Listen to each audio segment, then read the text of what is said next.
Je ne sais pas si vous êtes au courant, mais sur notre planète, il existe un truc qui s'appelle les prix Nobel ignobles.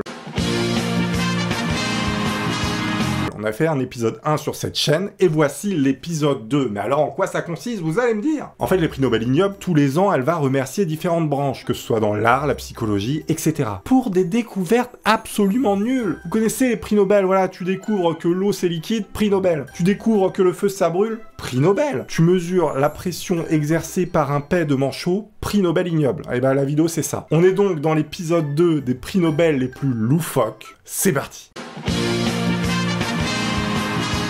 Parfois, dans les prix Nobel ignobles, il y a des gens qui ont eu des vrais prix Nobel à côté. Et la plupart du temps, c'est des gens un peu bizarres qui ont fait des choses un peu étranges. J'ai sélectionné parmi les 300 trucs les meilleurs prix Nobel ignobles, et aujourd'hui, c'est ce qu'on va découvrir. On y va. Premier prix Nobel, en 91, on est en archéologie. Les scouts de France ont reçu ce prix Nobel pour avoir effacé des peintures vieilles de 10 000 ans, des peintures rupestres absolument rarissimes, près du village de Bruniquel. J'ai fait mes petites recherches, alors visiblement, les mecs pensaient que c'était sali par de la fumée. Ils sont tous arrivés comme ça. Bon les gars, la grotte est sale, on va la nettoyer. Qui veut une éponge? Non, parce que ça, c'est la tenue officielle du scout de France, hein, faut pas croire. Et voilà, comment effacer 10 000 ans d'évolution? Je suis désolé, je sors de la douche, hein, mais voilà, c'est pas pratique. Cette fois-ci, on est en littérature. On est sur un écrivain qui ne s'arrêtait jamais. C'est-à-dire qu'il a reçu un prix pour avoir publié 948 bouquins. Il trouve où le temps, le mec? Tout près. Où ça? Dans ton cul. Et ça entre 1980 et 1990. Soit en moyenne à peu près un livre tous les 4 jours. Je lis même pas un livre en un an, les mecs. Cette fois-ci, on est dans l'art. Décerné conjointement à plusieurs personnes pour son affiche d'anatomie classique Zizi du règne animal. Alors déjà, pourquoi? Mais alors, attendez, le pire, c'est pas ça. Il y a un espèce de musée qui a encouragé ceux qui avaient fait ce truc-là à étendre son travail sous la forme d'un livre animé. Alors, à quel moment tu vois des zizis d'animaux qui sont animés dans un livre? Enfin, je veux dire, à un moment donné, je veux bien La Belle au bois dormant, je veux bien Pinocchio et Geppetto qui font des aventures folles. Tu mets pas une teub d'hérisson au pays des merveilles. Enfin, je veux dire, à un moment donné, faut arrêter. Cette fois-ci, on est en mathématiques. En Caroline du Sud, un voyant en statistique pour avoir calculé les chances exactes. Alors, le chiffre est imprononçable, je vais vous le dire rapidement. 710 milliards 609 millions 100... Ah, c'est beaucoup plus. Contre 1... Donc ce chiffre énorme contre 1, que Mikhail Gorbatchev était l'antéchrist. Oh, je ne comprends pas. Ça, faut savoir que c'est des mathématiciens qui ont calculé ça. Hein. Les mecs sont payés à la fin du mois pour faire des calculs comme ça. Alors l'antéchrist, c'est un petit peu le diable, hein, si vous savez pas. Mikhail Gorbatchev... Il s'agit de ce personnage politique avec la particularité d'avoir comme une crotte d'oiseau sur la tête. Visiblement, il a très peu de chances d'être l'antéchrist. Mais ça a été calculé. Ce mec qui a calculé ça a eu le droit à ses petites coupes. Bon, il est content. Cette fois-ci, on est en physique. Et on est en France, attention. Admirateur de l'alchimie pour sa conclusion que le calcium des coquilles d'œufs de poulet est créé par un processus de fusion froide. Qui voulait savoir ça? J'ai toujours voulu savoir comment étaient créées les coquilles d'œufs de poulet. Il a ramené la coupe à la maison. Cette fois-ci, on est en psychologie, à l'université de Temple, pour leur déduction surprenante que les personnes croyant avoir été kidnappées par des aliens l'ont probablement été. Ces personnes sont professeurs de psychologie dans des universités. Mais attendez, ce n'est pas fini. Il faut savoir que ce prix a été particulièrement donné parce qu'ils ont conclu que le but de l'enlèvement était de produire des enfants. Je pense que c'est la pire université où aller pour apprendre. Hein. Non, tu ressors de là, tu te dis, putain, mais les crop circles, c'est vraiment des trucs d'aliens. Mon dieu, la Terre est plate, mais pourquoi je ne le savais pas avant? Bah en fait, je suis enceinte d'un alien, c'était donc ça! Ah non, en fait, c'est juste les raclettes que j'ai mangées pendant 10 mois. Cette fois-ci, on est dans la catégorie technologie visionnaire. Décerné conjointement à plusieurs chercheurs, c'est un dispositif projetant des images sur le pare-brise, rendant possible de conduire et de regarder la télévision simultanément. Et à la législature du Michigan de l'avoir rendu légal. Faut pas déconner. C'est-à-dire que t'es à 200 sur l'autoroute, déjà t'as pas le droit, mais en plus tu regardes les anges de la télé-réalité en même temps. On est sur un système hyper sécurisé là. Moi, PPDA à 20h, si je suis dans les bouchons, je veux pas le louper. PPDA, c'est toute la vie. Patrick Poivre d'Arvor, RIP, paix à ton âme.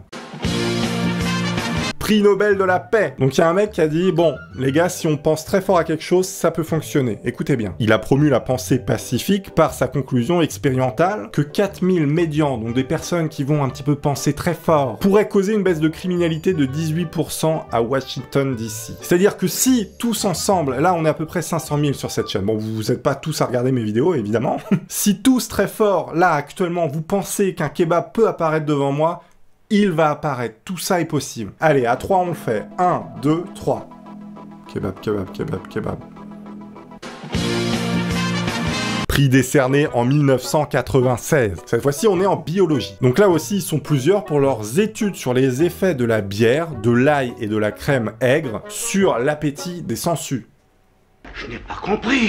C'est qu'à un moment donné, dans ta carrière scientifique, tu te dis, je vais donner de la bière à boire à des sangsues avec une sauce aigre et de l'ail. Tu veux un coup de pelle? Prix de la santé publique. Là aussi, ils sont plusieurs pour leur étude médicale, transmission de la gonorrhée par les poupées gonflables. C'est-à-dire que... Donc il y a des mecs qui ont étudié la transmission de MST à cause de poupées gonflables. Ces personnes auraient pu passer beaucoup de temps à chercher des remèdes contre plein de maladies. Ils ont fait des années d'études. Ils ont des connaissances phénoménales. Et bah non, ils cherchent les MST transmises par des poupées gonflables. Bon, il en faut, hein, peut-être. La question que je me pose maintenant, c'est à quel moment donné t'achètes des poupées gonflables d'occasion? À quel moment tu empruntes une poupée gonflable à quelqu'un? Tant de questions, si peu de réponses. Prix décerné en 1997. Cette fois-ci, on est en astronomie. Richard Hougland. Le mec s'appelle vraiment Hougland. Pour avoir identifié les éléments artificiels sur d'autres astres. Notamment, un visage humain sur Mars et des gratte-ciel de 15 km de haut sur la face cachée de la Lune. Je sais pas si ce mec est diplômé d'astronomie, mais en tout cas, s'il l'était, on lui a retiré. C'est-à-dire qu'il y a des mecs qui sont arrivés chez lui. Bonjour, on vient récupérer notre diplôme. Ça va pas. Médecine. F. Harrison de l'entreprise Muzak à Seattle, aux États-Unis, pour leur découverte que la musique d'ascenseur stimule la production de globules blancs et votre système immunitaire en général. Tout ça, ce sont des choses qui sont intéressantes. Didier Raoult en PLS face à moi pour sauver des gens. Pas de chloroquine, les gars. 1 heure dans un ascenseur, tout est fini. On se donne rendez-vous dans un ascenseur. Non, ne faites pas ça, c'est une blague. Météorologie. Météorologie, c'est bien ça. Bernard de l'Université de l'État d'Albanie pour son rapport sur le plumage des poulets comme mesure de la vitesse des vents, des tornades. Tu vois, t'as Jean-Jacques Goldman, non pas Jean-Jacques Goldman, t'as Jean Philibert avec ses instruments, dernière technologie. T'as Edmond qui est là avec ses ordinateurs à tout calculer, la vitesse des tornades et tout. Ils sont là, putain les gars, on est des ordinateurs super puissants, c'est génial. Et puis t'as Bernard avec sa plume de poulet qui la jette comme ça pour mesurer la vitesse des tornades. On fait ça comme à la vieille époque, qu'il disait. Avec des ailes de poulet. Bon. Prix décerné en 1999. Physique. Il y a un docteur en Australie, il a calculé la meilleure façon de tremper un biscuit.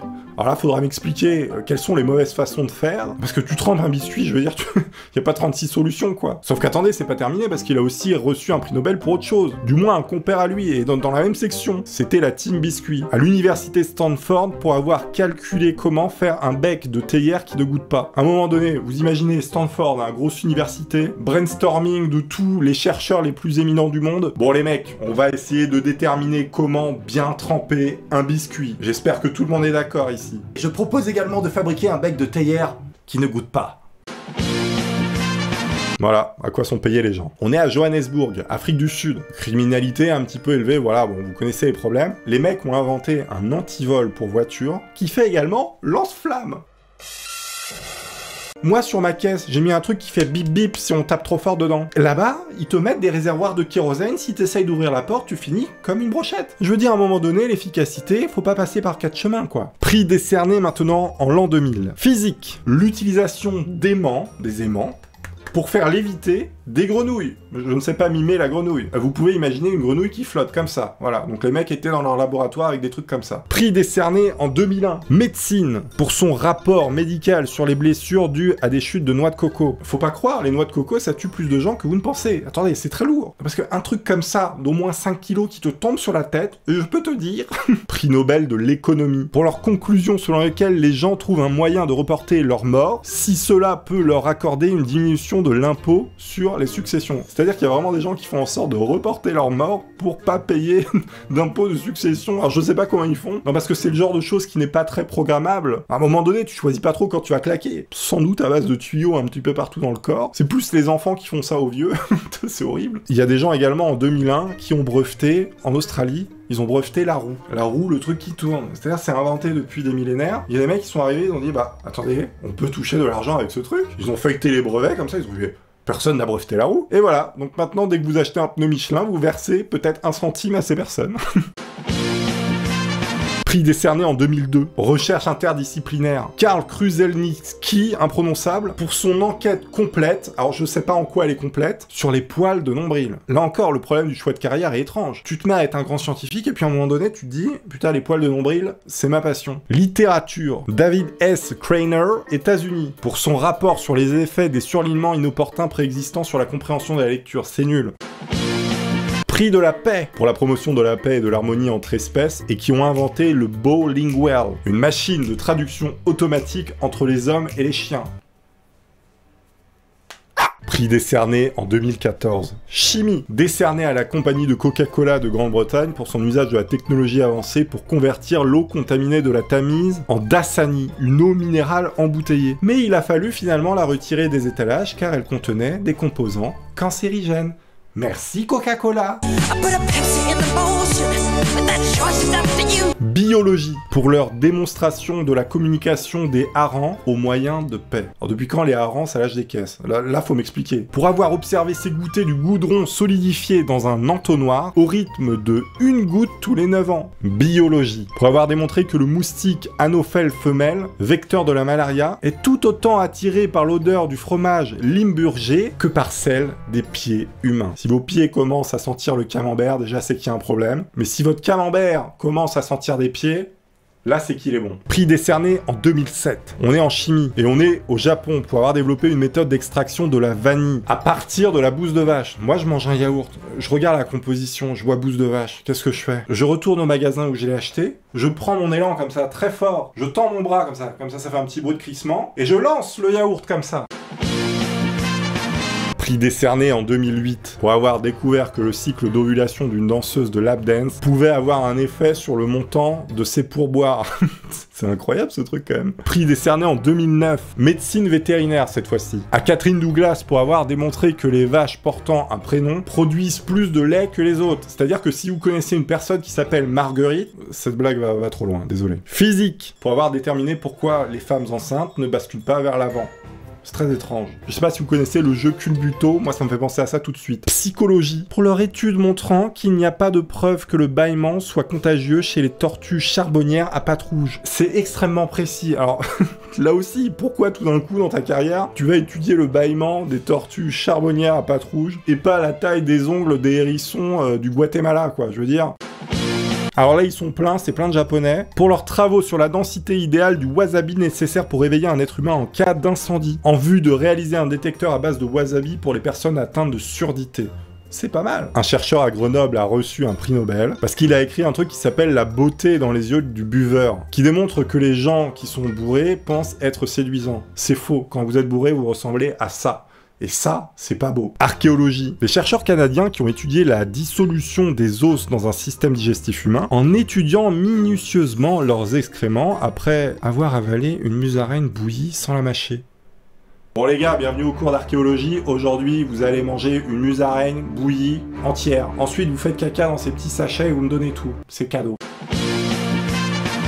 Non, parce que si votre prof vous demande de bouffer une musaraigne, vous le faites pas. Hein. Prix décerné en 2014. On est en neurosciences. Conjointement, la Chine et le Canada ont reçu un prix pour avoir essayé de comprendre ce qui se passe dans le cerveau des gens qui voient le visage de Jésus dans un morceau de pain grillé.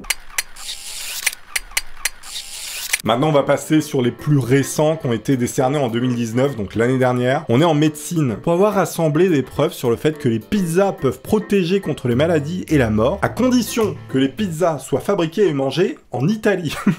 C'est quoi ça? Biologie. Alors là aussi, ils sont plusieurs chercheurs. Ils ont reçu un prix pour avoir découvert que, soumis à un champ magnétique, des cafards morts se comportent différemment que des cafards vivants.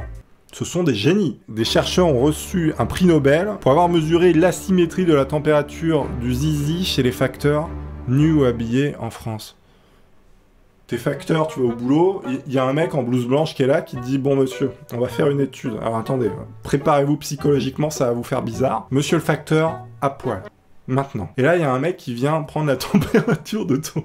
Mais c'est n'importe quoi, attendez. Allez voir l'épisode 1 sur les prix Nobel ignobles. C'était vraiment très marrant, moi j'adore ça. En tout cas, il y aura sans doute un autre épisode parce qu'il y en a plein et tous les ans, il y en a des nouveaux. Et parmi les 300, moi je vous propose justement les meilleurs, hein, selon moi. Si vous découvrez quelque chose d'incroyable, vous aurez peut-être vous aussi un prix Nobel ignoble. Ciao.